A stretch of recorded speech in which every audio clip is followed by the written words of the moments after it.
Hello everyone, my name is Adam Alexander Pritchett and I am recording an audition for the lead character of Philip Mako's book, The Conduit. So we're going to be trying out a few different voices for Nathan Badger, the protagonist of Philip's novel. And Philip had a few ideas himself, so we're going to crack on and see what comes out of it. So, yeah, here goes nothing. I've always known it was here. Especially in the fleeting moments of clarity I later deny. The blackness inside me, tucked away in the place where a soul should be. I told myself it was a tool to be wielded, a tool I could control. I told myself a lie. It could all be over now. It would only take a moment to snap his neck and finish this, but I won't. He's earned a slow, painful death. He shows the first signs of coming to. A twitch, a muscle spasm, eyelids pull apart.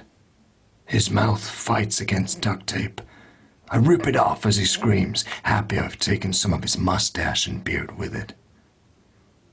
A silver, vague bluish moonlight pierces through like a sign, illuminating the clipped black and white newspaper photo of you I hold. Okay. So that's that voice. Now we're going to switch into something else and carry on and see how it sounds. I'm sorry. 1,000 times sorry. You were collateral damage.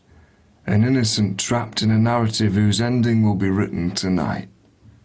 His beady, tombstone grey eyes search mine for an answer through round, mist-covered wire-rimmed glasses. My dead-eyed glare gives him nothing. What do you want? He finally asks, in a shaky voice, nearly drowned out by the rush of the falls. I suck a sharp, damp breath and let out a slow, impatient exhale. I think you know. I don't, he pleads, all colour fading from few visible patches of face not obscured by a thick, salt-and-peppered moustache and an untended beard.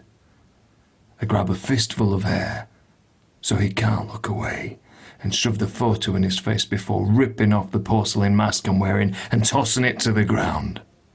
So there's that one. Next voice. It shatters into pieces. Shattered pieces. Shattered like the lives I'm here to avenge. His eyes slam shut.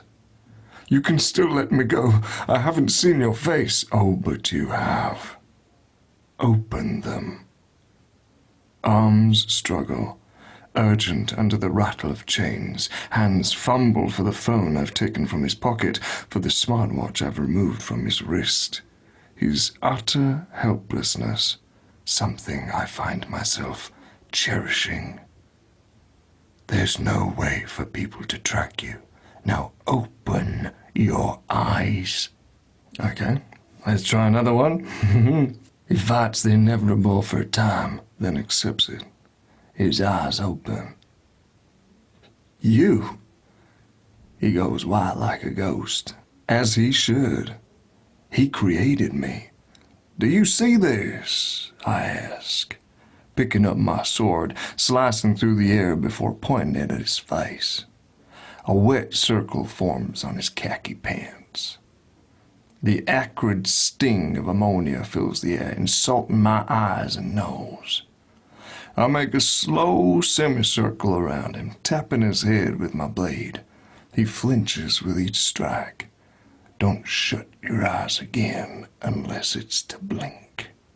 Ayúdame, help me! He makes a wasted attempt to fight his way out of the bindings. I sit down bang opposite him, watching until he collapses in exhaustion. Ayúdame, he calls out in a last desperate plea. There's no one out there for you, I tell him, leaning forward and sliding my kukri across his distended belly, then sharply up his sweat-covered white lab coat. 3 buttons fly off and bounce on the ground, spinning like tossed coins before coming to rest on the cold stone floor near his hairy-knuckled left hand. Okay, here we go again. Here's another one.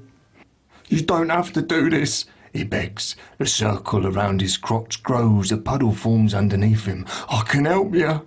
Help me, I spit back, the words like acid on my tongue. Like you helped Samuel Moore's grandmother. Like you helped Paul Pellen's wife and children. I raise up his chin with my blade. Our eyes meet.